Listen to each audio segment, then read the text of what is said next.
Hello, and welcome to the Package Monthly Think Big session, where we talk about some ideas that aren't directly actionable on our roadmap, but that are worth talking about. We have a few items on the agenda today, and we're trying to lead more with questions. I feel like the last few of these, they've been more presentational in nature, of Ian and I presenting. So we just asked 3 questions today and thought it would be a good conversation starter. So the first question is, how do we improve the overall quality of our product, and how do we measure this? And then Ian, you had the first bullet. One of the things that I think about when I think of a quality product is the onboarding experience. So how easy is it to set up, and how easy is it to connect to all of my projects and things like that? I think if we want to improve the quality, at least from an experience standpoint, that could be something we could investigate.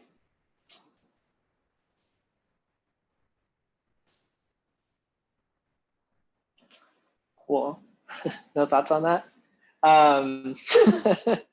The next point I have is we could measure, in terms of the quality of the product, how many support calls or tickets end up being impacted by the support team, in terms of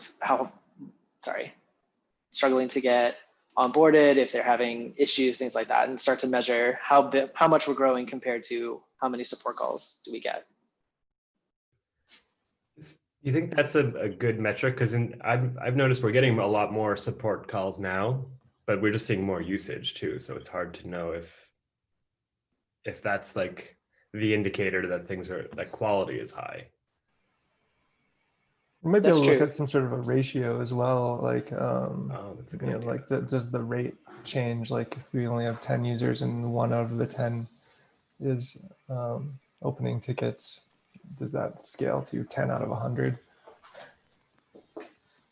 So some ratio of activity to usage.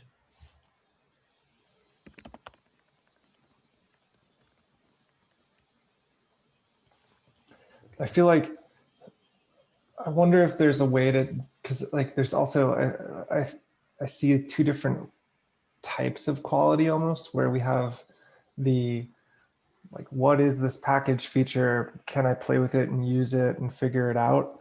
And then I'm an enterprise company and I have a completely different set of expectations and problems that does not necessarily, like, they're not in the same realm for the most part. Is that worth differentiating when we look at quality? I think so, because we differentiate in our usage funnel. The way that we look at metrics, we kind of see as like the acquisition phase is the former of what you mentioned, where someone's evaluating the product. Maybe it's a manager, like we're meeting with a customer today, where it's a manager who's kind of had their team evaluate the product and then they're bringing feedback to us, compared to the customer we were talking about earlier, where they're building tens of thousands of packages or images a day.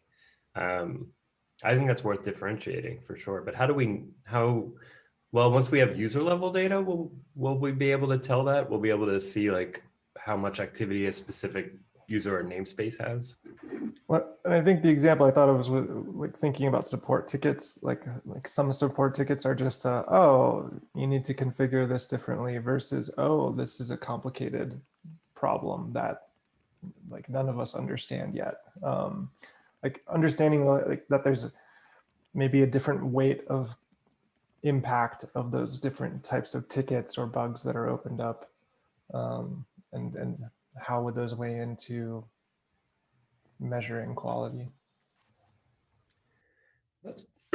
That's pretty cool. And there's no label for bug complexity today. We have severity and priority, but there's nothing that says anything about like where they are in the user adoption journey. That's an interesting idea.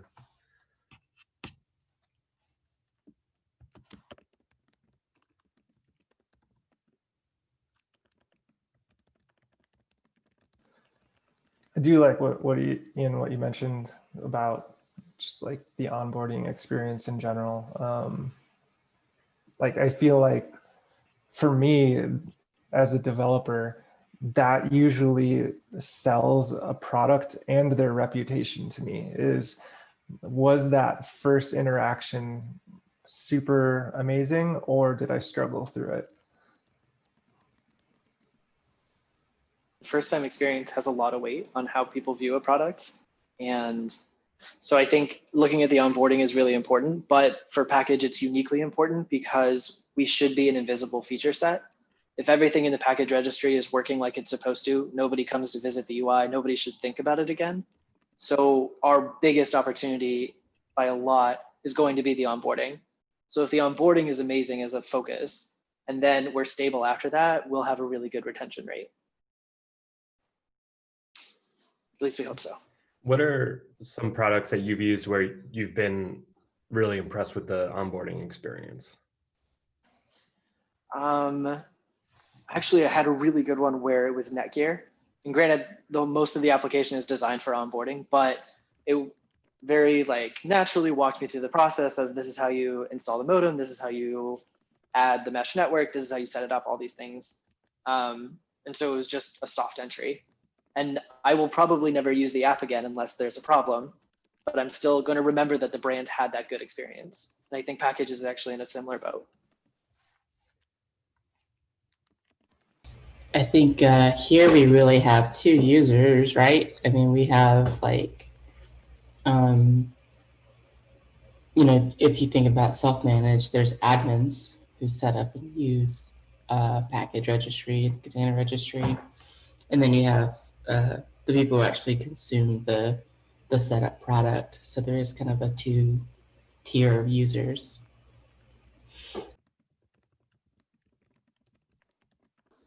That's really true. And if we do end up diving into some research, it would be good to differentiate those two user groups and how they experience the product and be able to focus. This needs to look flashy and really observant because this is when the buyer is making their decision. And then this onboarding needs to be really thorough and smooth because it's the DevOps kind of engineer. Very good point. So what do you think a smooth onboarding experience for package looks like? And where are we now in terms of that, do you think? And for me, when it comes to like the companies that I thought of when you mentioned that, and any experience I have, it's can I go through the documentation or tutorials and just copy and paste and things work and they do generally what I'm going to expect? Like, so for package, is it, it says, oh, you have to connect to the registry. Can I just copy and paste that command and connect to the registry, maybe just replacing the password? And then it's like, oh, now you can publish your package. Can I just copy and paste that with the Hello World tutorial package and it just works? Because if it doesn't, then I'm more than likely not gonna, I'm gonna come back later is probably what's gonna happen in my mind. That's a great point. So that makes me, well, I was wondering, do you think we should have more example projects? I know like early on we had a Maven example and we have an example for the generic package registry. Do you think we should start to link to sort of example projects for each format in the documentation with like, and here's an example of a project that builds a Conan package? Or are the docs enough? Is that too much? If it's like a project that has a CI script, then that's worthwhile because then you can just kind of say, oh, I can use that CI script. But do you need a project to do that, or can you just like post the template right there? Right. So more templates is a good idea too. Like I know Sarah and Nathan worked on that NPM template that you could go and you could just populate that as your GitLab YAML file and it'll automatically like build and publish your package. We could have that for other formats. Sorry, I'm solutioning instead of asking questions. we have it for the generic packages as well. Yeah. We have a template for generic packages.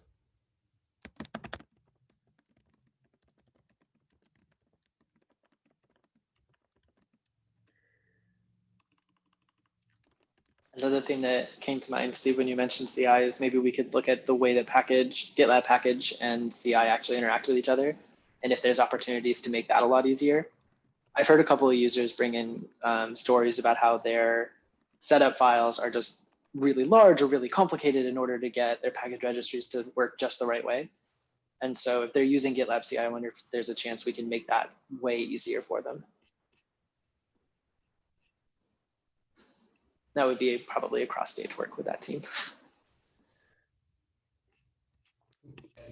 Thinking about docs before we get too far away from it, I think one of the problems that I've noticed in the past with container registry is that there are Docker docs, there's the handbook docs, and then there's the docs to our GitLab repository of the container registry. So maybe we should try to unify. Obviously, we can't ask Docker to take down the docs, but maybe we should try to unify our docs a little better so that they're in a central location. It might help the experience of learning.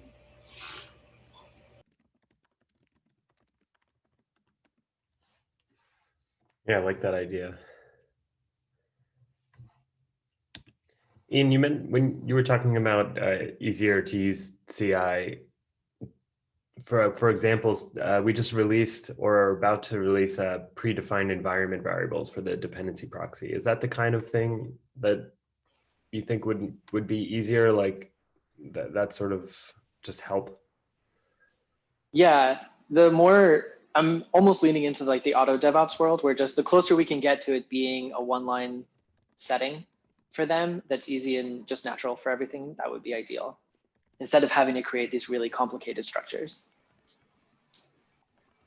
And on that line, actually, one of the users that's been partaking in some of the discussions in the issue with the dependency proxy mentioned that, like, hey, when we run CI, if we use an image that's in the GitLab registry, it automatically can authenticate against that without us having to enter any credentials. Why can't we just do that with a dependency proxy too? And I feel like, I was like, my response was like, that would be a much better experience to not have to deal with credentials.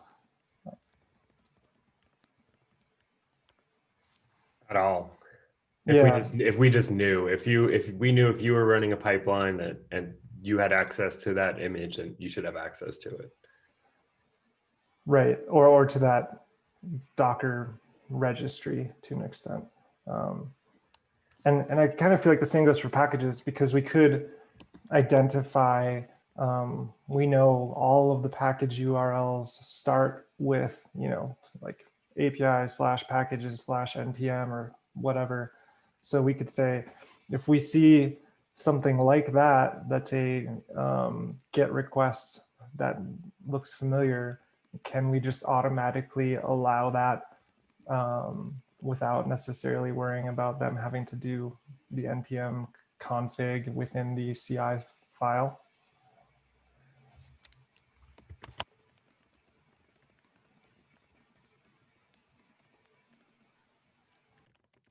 It's a cool idea. I like that idea. Yeah.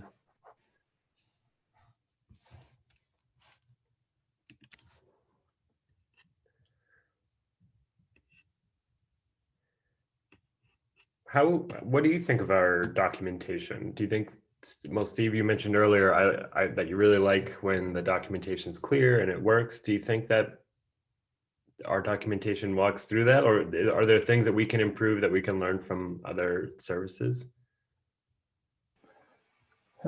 I don't know. I've never used our documentation from that perspective almost. I mean, I guess I kind of have when I've first played with a package manager that I didn't have any part in implementing. I have to go through the docs and follow it. And I think for the most part, the pieces I've worked through have worked. Like, I think my experience in trying NuGet, Composer, and PyPI for the first time, I followed the docs and I was able to publish a package. I don't recall having any points of frustration. Yeah, I agree. I was thinking that our docs do a really good job of that first use case that you were talking about earlier, of someone that's just testing it and wants to like deploy a simple package, but it doesn't necessarily do a good job of the enterprise person who's going to like have a much more like rigorous use case. I don't think we really cover too much of that in the docs, but I don't know if that would be too far. Like, are the docs supposed to go that far to cover those use cases? I feel like if we can identify common patterns that people use, then it's worth adding sections, not maybe like maybe even separate pages where it's kind of like, here's the main docs of how to use this package manager. And then like you can click to a different page for like more advanced usage. Yeah, that would be cool. But in terms of identifying those common patterns, I think that's one place where we would need to really tap into the community. Maybe this new campaign that we're running of seeing is believing, where people in the community share examples. Maybe we could use that to get some more relevant examples of projects and documentation from folks.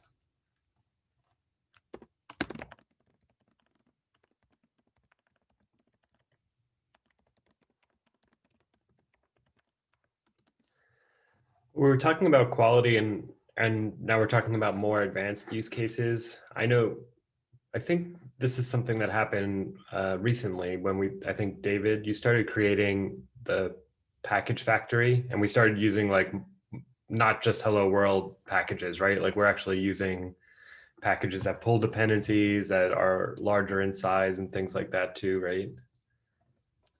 Well, I created a small tool that will just quickly build a dummy package and upload it for all the package types we have. So we can put that in a shell loop and we can quickly populate a project with hundreds of packages. That's But cool. then to have a more complex situation where a package needs another one or another one from another project, this is still, you still need to do it manually.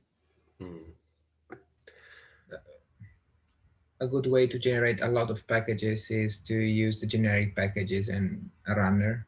That's how I test the pipeline stuff. It's still not super fast, but definitely at least it runs on its own.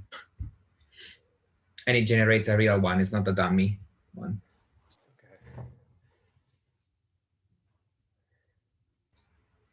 Should we have more tests like that where we're testing with not dummy packages, but like real examples? I think yes, especially because the factories have some limitation that we can't really overcome. So for example, when you want to have pipeline info, commit URL and this kind of stuff, the factory don't really generate coherent data. So both in development and in test, we are better off with the real deal. I know that it makes stuff much more complicated.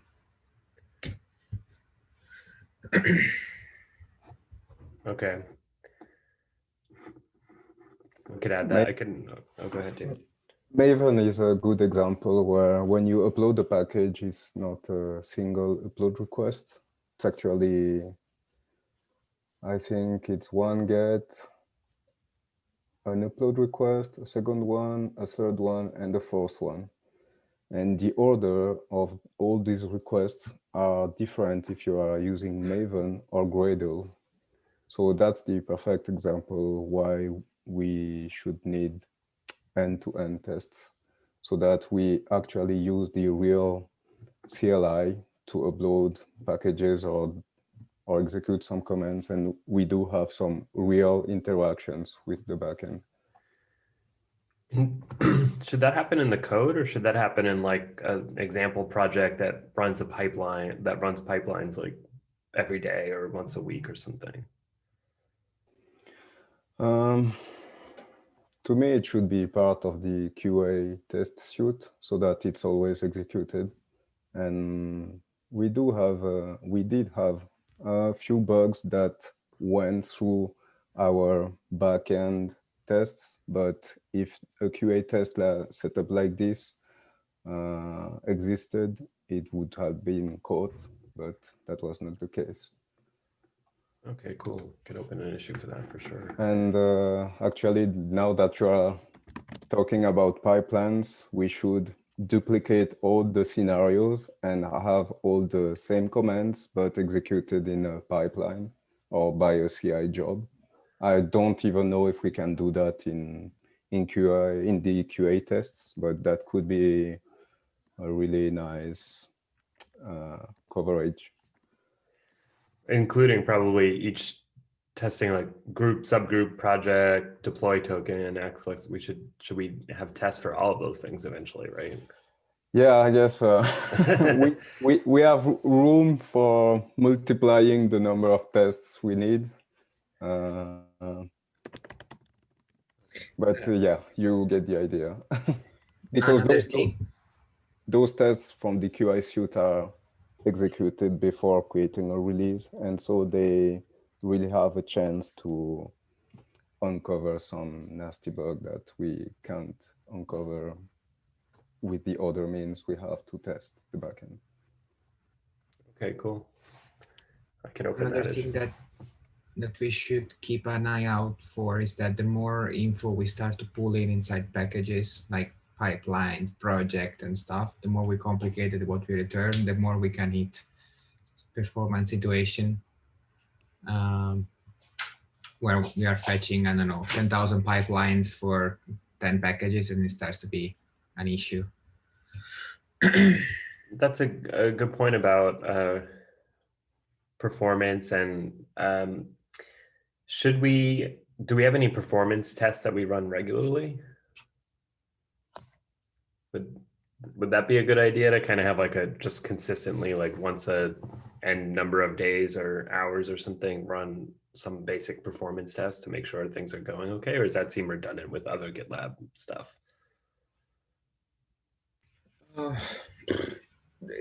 It depends on how deep you want to go in the performance. Like if you want to load the full page, I would talk with the backend and see and say that the page is always loaded before less than 2 seconds or something like that. I think that will be valuable, but it's also very hard to make. I think we do have something, but I'm not sure how much is integrated in our pipelines for now.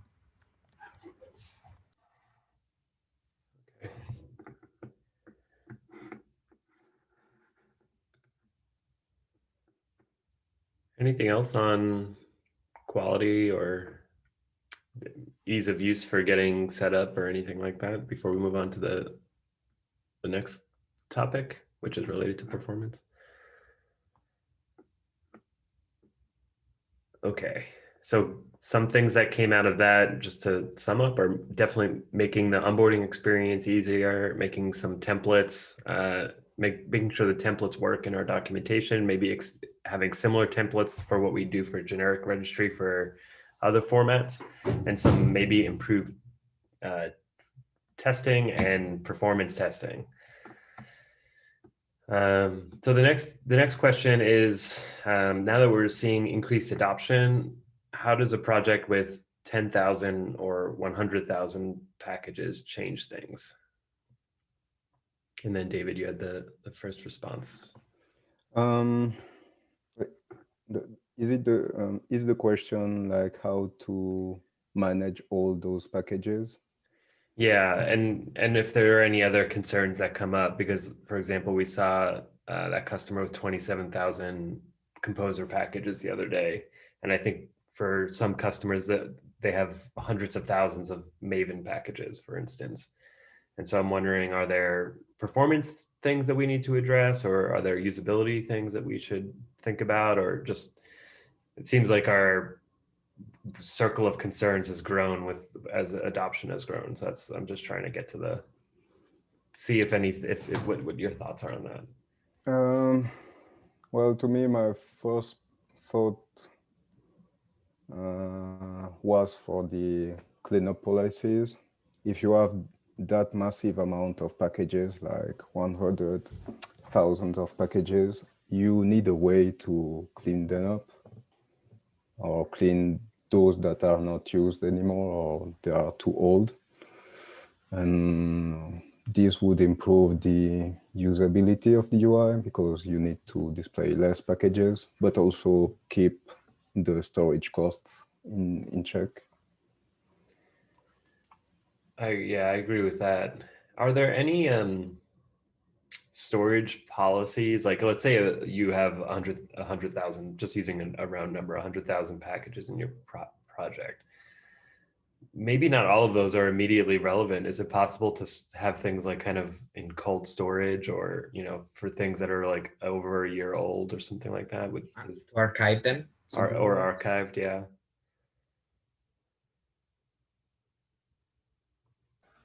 I like that idea. I think we could potentially create an archive flag for a given package and then update our searches to ignore archived packages, which would reduce the number of packages that are returned. I'm not sure if it improves the speed because we still have to check which ones are archived or not. But well, it should improve depending on what it is. Okay. Well, we could move the archived package to a different model if that's the issue, right? Where we don't perform the search on. There is a job, picks the package from left and move it to right. Right, yeah, like completely move it. it to a different table or something. Yeah. Yeah, that's possible. I like the idea of having like in that sort of cleanup policy, having the ability to say like, you know, delete these packages or archive these packages. I like that idea. Does the same thing apply to images and tags, you think, for the cleanup policy? Like, is there a distinction that I know we can't make now, but maybe in the future we should consider archiving versus removal?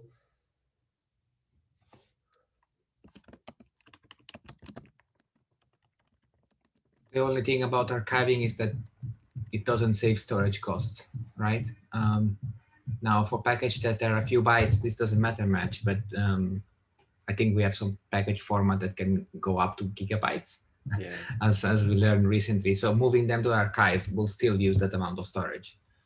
And this could be counterproductive because now the user can't search them anymore, can't discover them anymore, unless the archive becomes something like a bin, and then after 30 days, everything is flushed out. But I don't know. Okay. It's an interesting idea, and we have some research plan. I know I'm talking to a couple of customers next week about the package cleanup policy. So this archive idea is something I could bring up during those conversations too, and see if people would be interested in it. Although they may not understand the concern about the performance of having, you know, hundreds of thousands of packages in their project. Okay, and Nico, you have the next point on this one. Yeah. So I think that the more stuff we have, the more we need to enrich the UI for allow to search and sort as fast as possible. I don't know, fuzzy search in the name, or like sorting for all points of all kind of field, or like separating a list that says this is the latest 10, this is the 10 most used, I don't know, most downloaded, or we will need to start working in this kind of venues, in my opinion. One thing that I've seen in our competition in Artifactory and Sonotype is they basically support custom query languages in each of their products. So it's almost like their own version of SQL. It's really ugly, and I always wondered why they do it. But I guess we do have this problem where there are many different fields that someone may want to search on that you want to give them the ability to, that you may not want to just generally support. My idea is that we could use something similar to what is the issue on MR search, which is basically a search that you can build with pieces, right? And then we could, like, if you select type package npm, we could load all the type coming from npm, so that we don't give to the user something really dangerous that is like a SQL search, and we have a UI that is familiar. That's a good idea. So yeah, I definitely by type, date, kind of other things we can filter in by now, right? But just making it a little bit even giving some extra parameters that you could search on. Yeah, it's very similar to what we do for Ish and MR. I think that's a very powerful search and piece of UI. Okay. I especially like that it's a really familiar pattern. And one thing we could do is if we build the basics of the data that we have now, we could test it with users to A, check and make sure it works, and B, ask them what other data points would be relevant to their team. And then we can discover from hearing from our users if we need to add the ability to search in custom properties or if there's anything else we should look at other than what we're already getting. So what has to be true for us to support that sort of, do we need a more complicated, like I know for the registry we have, the container registry, we have that bulk delete API where you could pass in different types of parameters. Do we need a similar API for the package registry then, where you could pass in like type? I guess you can already pass type, but like other maybe key parameters, like maybe certain metadata or something like that?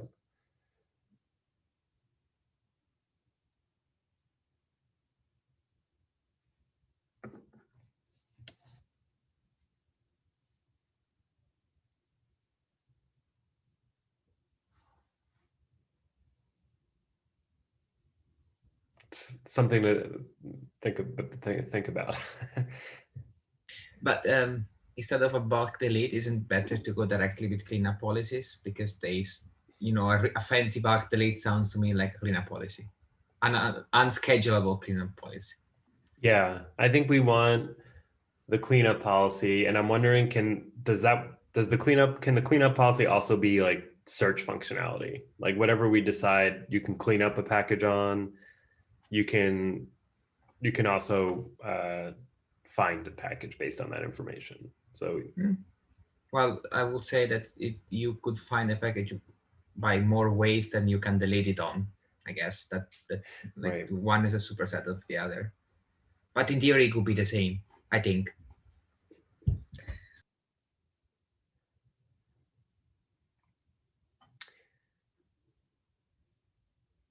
Okay, yeah, I like that idea. David, were you going to say something? Yeah, but it's more of a side question in order to better identify those packages that are not used anymore. I'm wondering if we need to display a usage of the package. Well, I remember you saw some of those small charts on npmjs.org, the number of downloads and things like that. I recall that on NuGet packages, on the metadata endpoint, one of the field is the number of downloads of the package. And well, right now we are returning 0, which is okay. It doesn't matter for NuGet, but I'm wondering if we should start including some usage information on the UI so that it's easier to identify those packages that are too old or not used anymore. Yeah, I think that's a great, like, show me every package that hasn't been pulled in 6 months and delete it. That'll be something like that, right? I could totally see that being the case. If we were able to add that to the cleanup policies, users would get really excited because instead of having to depend on the tag name or some other metadata, they could say, delete all packages that have only been used less than 5 times and is more than 3 months old and hasn't been included in CI for this long, versus keep packages that have been pulled more than 1,000 times because they actually get used, things like that. It would really change the game for users. Okay. And nothing's blocking us from doing that for packages now, right? Like we basically would need to start, we need to start capturing that data. So we need to build out the model to track number of pulls and pushes for a given package version. And then we can have to have some way of displaying it and then filtering on it. Yeah, I guess to display it as a chart, we will need to save it with a timestamp so that we can aggregate the number of downloads with a timestamp. And also this would support the option of the cleanup policy saying delete everything that has not been used for the last month or things like that. We could also start with a simple counter.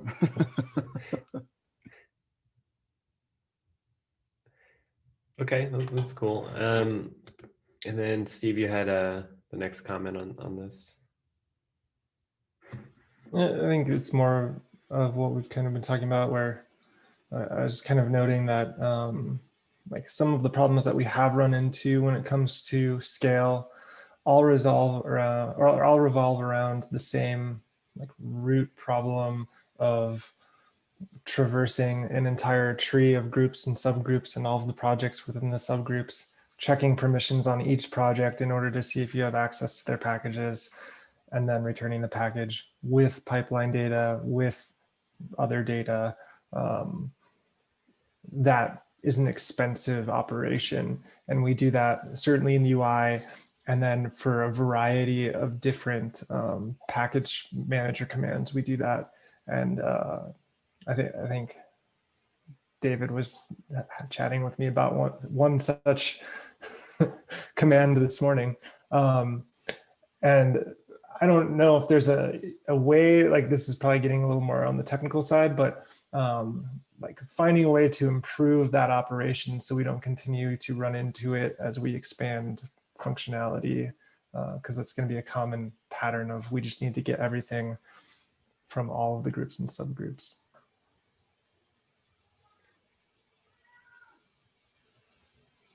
How can we like go through the list of all of the like find the most at risk portions of the product, the most at risk calls, and then address them like one by one? Is there a metric we can use, or is it just kind of knowing, oh, I know that this Maven command calls 4 different upload points or whatever? Like, is it just knowing what those are, or is there a way that we can test that and then like programmatically start to address it? There's probably a way we can like track or log like the long running commands.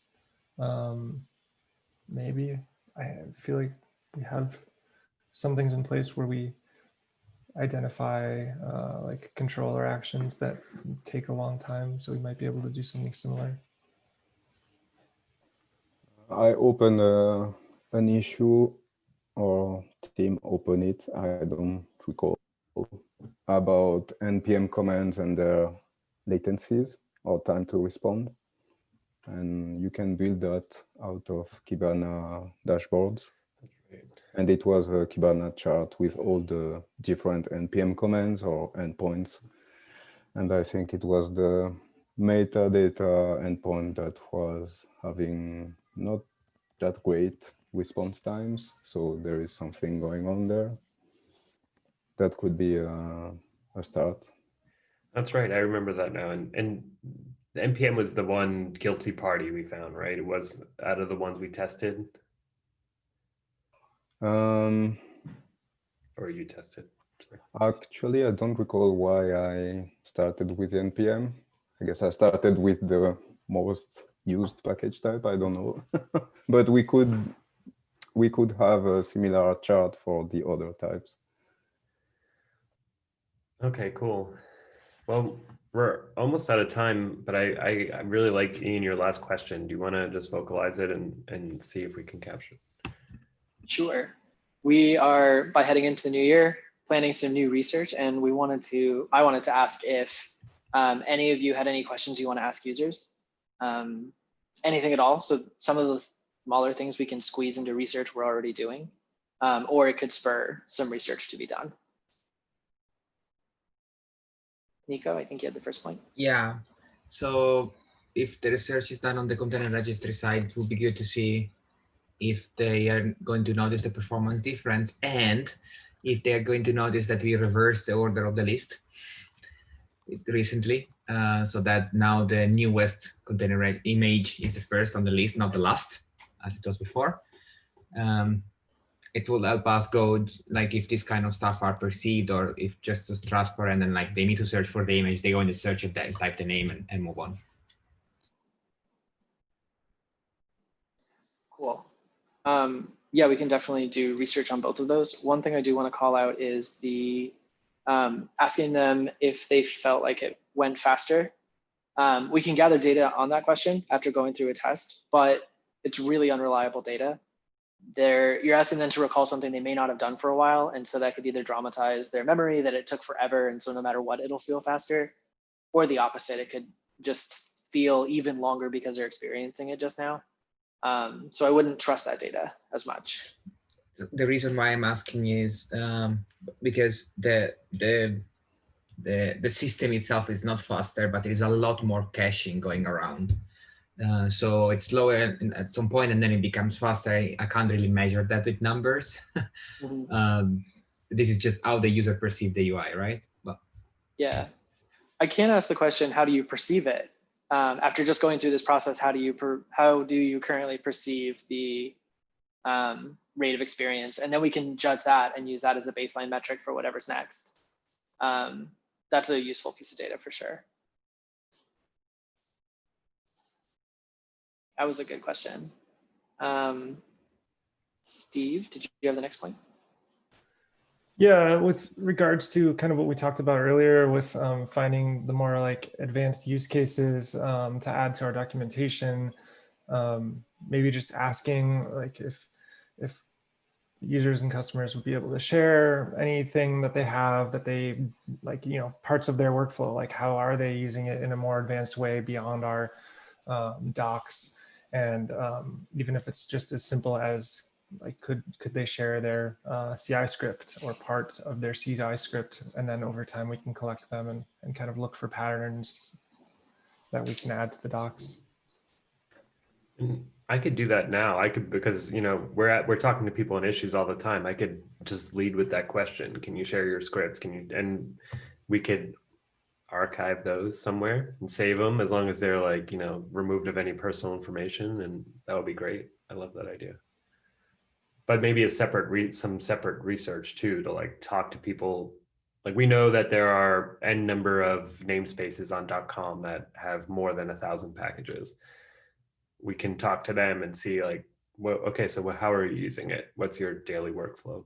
What challenges do you run into? Okay, that's cool. We are at time. Thank you, everyone. This is really great. I think, Ian, would you say we should try and make these meetings more about asking questions? Then I know we'll have to present things sometimes, but I really like this format. I think it's much better for conversation. Yeah, I thought we had a lot better of a discussion. Cool. For sure.